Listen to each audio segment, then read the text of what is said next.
You. Welcome to a Vyakti Journey, a Vyakti Parivar Chit Chat, sharing from the heart that touches the heart.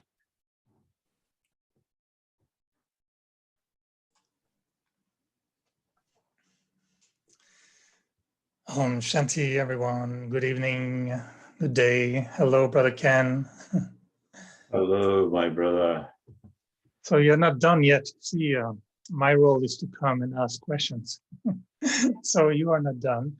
Wanted to greet you. We really enjoy the fact that you can join. No, it's chit chat from the hearts, but I'm touching two hearts tonight. So happy to touch yours. And I can't forget your lucky background as a chemist. And wondering when will be the night when you say that the Merli is also like a laboratory in which you extract secret substances to make perfume. Oh, for sure that will come up.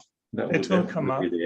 Yeah. And we look forward to the recipe of how we're going to create Baba number 5 or Baba number 8 as a as a perfume. The fragrance. A new fragrance, Baba number 8. And you've been playing with those jewels for so long. I was wondering, you've been hearing these Merlis so many times now. When you listen to the Merli or when you churn it, what are you still looking for in understanding? If you understand already everything, what are you trying to extract from it even today? After even churning them all, from one side to the other, what are you trying to get from it even today for yourself? Well, let me tell you, let me be quite honest. Don't remember my previous churnings. I'm sort of alive and attentive in that because the Muli is something alive for me. It's not dead. So my churnings from another Muli, they were at that time. So it's fresh for me. It's fresh material for me to work on, fresh ideas for me to work on. And I have to associate with my day, what's going on, the particular spiritual interests that I have. I'll get the answers from there. Whatever I'm working on in myself or in a project in service, Baba will tell me about it. So it's a fresh thing. So I'm not thinking about old churnings. I'm thinking about today. And what do you how do you want to use the churnings or the essence of the Merli for yourself? Do you have like specific goals, like reaching a certain stage of silence or deepening the understanding of the soul still? Or where do you focus what you extract from the Merli on? I don't know. I have the feeling that I have to make this day complete. I'm not thinking about tomorrow or where I'm going to go from here. But if I have a great day today, the chance is that I have also a great day tomorrow. So if I have a great moment now, I'll have more great moments. So I'm not really concerned about where I'm going. I'm just trying to be as full as I can be now here. Because the only real time we have is the present, right? Happiness is not some future event, right? It's something we have to have coming out of us now. So I try to do that. That's all. I don't have great pretensions. So stay with us. We're going to invite Mohini Didi to join us.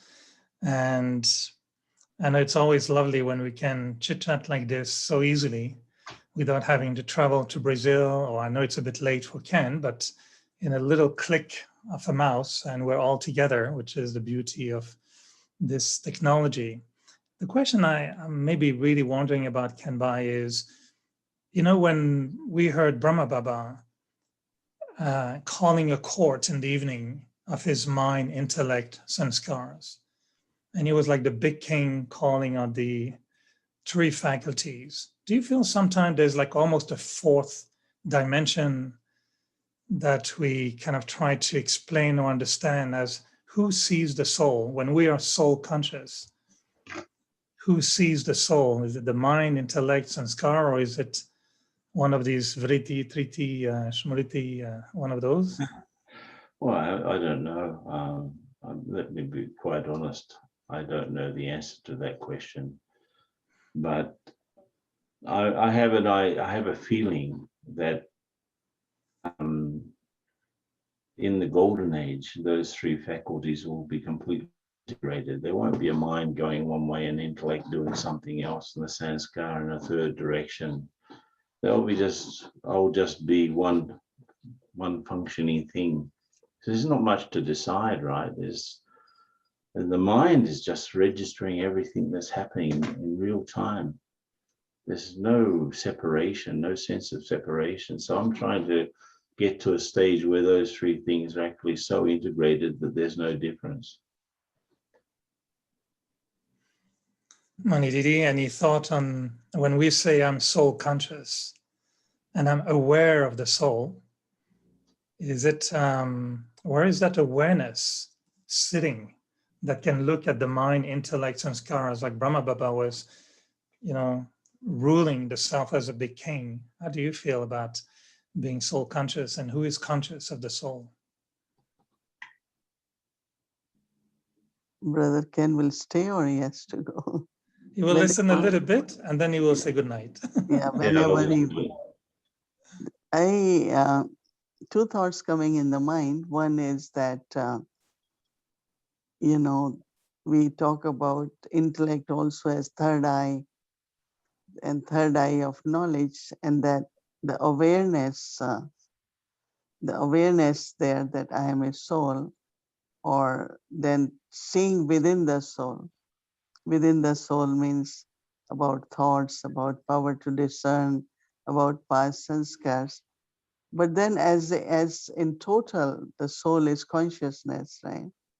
So consciousness is awareness, and then there is third eye.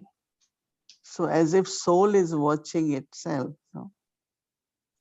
is the soul, which is conscient, is looking at oneself. That means it's like I have all parts of the body. So I, soul, of course, through the eyes or feelings, I say these are my organs, right? So it is the soul actually who is looking within the soul. Soul is not looking at something else, but within the self, one's own abilities, right? So soul, because it's living being, has capacity through awareness to observe itself or one's own self. Interesting. And Kenbai, the question came because of your image of Peace Village, of this bouquet in the middle. And when you were sharing of how you look at all the bodies, and I know you've been sharing with us before how you look at all our 84 bodies, thinking I'm none of those, but I'm the soul. I was just, having the thought, this is such an interesting idea that the soul sees itself, or the soul is aware of itself. I think that's the main difference between the soul and matter.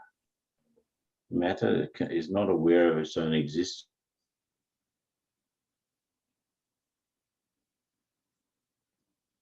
It's very subtle aspect though, as you are raising this question. Use my intellect to organize the intellect.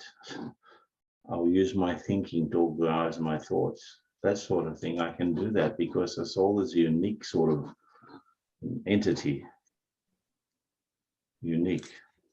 So we'll keep you on that thought, Kenbai. I know you have to sleep, and I know that hopefully in your sleep, you will not be trying to answer those questions anymore. So I wish you a very nice sleep. Well, the thing is, I had a vaccine shot today and I'm not feeling great. So yeah, you need to rest. And that was the first shot, right? Because the second time, that's what they say. No, but one of the nurse advised one of the sister when she went for second shot, which they say generally creates reaction for 2-3 days, temperature, all that. And she said nurse told her, just go and sleep. As long as you can sleep, nothing will happen. So this sister came home and just slept. And next morning, she's up, active, no fever, nothing. So I'm going for second, so I'm following that direction. But yes, I will be present in the evening. But So I thought to tell you that was a very good thing to know that nurse gave advice. But Brother Eric, your question is very deep and subtle. That means, how do I look within myself, right? And I am the one as a soul looking within, So I think this needs to be explored and experiment in a way. How really who sees the soul? It's the soul seeing the soul because it's a living being. But what soul is seeing is one's own abilities, observing it, functioning it, using it, checking it, whatever it is. It's a very, very beautiful thing to go more in depth of that concept. Who is seeing, right? The reason I was also asking the question is because I know we want to look at the Murli this week as the context of the soul, how the Murli helps us. Right. And I was when we heard that the Gulzar, I think it was 2 days ago, explaining it's not Baba, it's my Baba. And she used such a very simple example with the handkerchief. It's just a handkerchief, but it's your handkerchief. Or you lose 5 rupee and then another one lose lack of rupees. You'll still remember your rupees because they are yours. So I keep wondering, how did Daddy Gulzar's mind and intellect so precise and such a simple example? And it seems I feel the full truth in that simplicity. But when I start churning myself, I make it a little bit more complicated and I get lost into my churning. But I'm really focusing on, if the first lesson that Shiv Baba told us was about the soul, and we know the ultimate truth will be about being fully aware of ourselves as a soul. I'm very curious about that awareness of the soul consciousness, the soul being conscious of itself. And I find it's a fascinating one because almost as if physically we cannot see our face until we use a mirror. And I'm wondering if the soul can really see itself without using the knowledge. So knowledge is the mirror, no? Baba always says, knowledge is the mirror. But then when you become soul conscious, then you can see, right? Before, yes, of course, we need mirror of knowledge, but a time comes when I don't need that mirror. No, because I now know myself. I'm in soul consciousness. So consciousness becomes like before there was body consciousness, now I'm in soul conscious. So I can see myself before, of course, through knowledge, but now through, I can just go within, introverted, and through my third eye, I can just look at my own self. I think we should really do that, Amrit Vela, and see, can I see myself and how clearly I am? And that is why when Baba says, have a clear intellect. So maybe first thing is through your clear and clean intellect, look at your own self. Could be very, very good feelings, I feel. Mm-hmm. I know we don't have much time because now this has become like in television, we call this a magazine show, where there's so many segments, they call it a magazine, television magazine. So we're into a magazine format, and I don't want to go over the time. And I was listening to you, and I just had my dinner before you started sharing about swallowing your web. So my stomach was feeling a bit funny because I just had dinner and I was imagining swallowing my web as a dinner, and it didn't work. But so I won't go there. But the last little question for you is, when you were listening to Brahma Baba and the knowledge was being given through Brahma Baba, is there a fragrance or a truth that you saw or you heard there, which is not there when we read the paper or when we churn, but do you remember what was the feeling of that truth being spoken at the time? One is that because when we take few lessons, we come to know that Shiv Baba is speaking through Brahma Baba. So when I went first time to Madhuban, my focus is while listening, looking at center of Brahma Baba's head. In the forehead, really like Shiv Baba is talking to me through Brahma Baba. So it will be surprising. There are two things. One is what I am listening, other is what I am seeing. And the seeing was like, once in a while, like you have a bulb with a low voltage, and then there is other one which goes, lights up with more light because there is more voltage. So I will see how Shiv Baba comes and then enters in Brahma Baba. I don't see how it enters, but I could see in the center of forehead that now Shiv Baba is talking to me, knowing that he is God and he is the truth and he is my father, and also at this time he is my teacher. With all that awareness, when I'm listening, then as I said, every word which was spoken, and as I said yesterday, full concentration, because I'm sitting in front here and I am so absorbed in listening to Baba that I won't move. Murli used to be like about half an hour, 40 minutes, because Mama used to come, then Baba 40 minutes. By 7 o'clock, 5 past 7, Murli will finish. But it's like, Baba talks about absorbing, taking that drop by drop. And I feel that what happens when you really listen in soul consciousness with that looking at God, then knowledge is not just in your intellect. It becomes your faith, it becomes your power, it becomes your trust, love.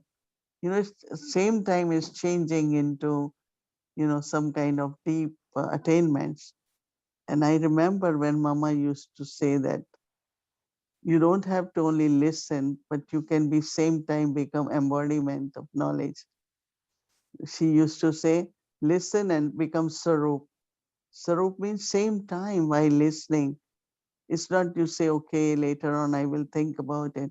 So that was my experience, that when you're listening to Baba or listening to Dadis, actually it touches you because it's so true.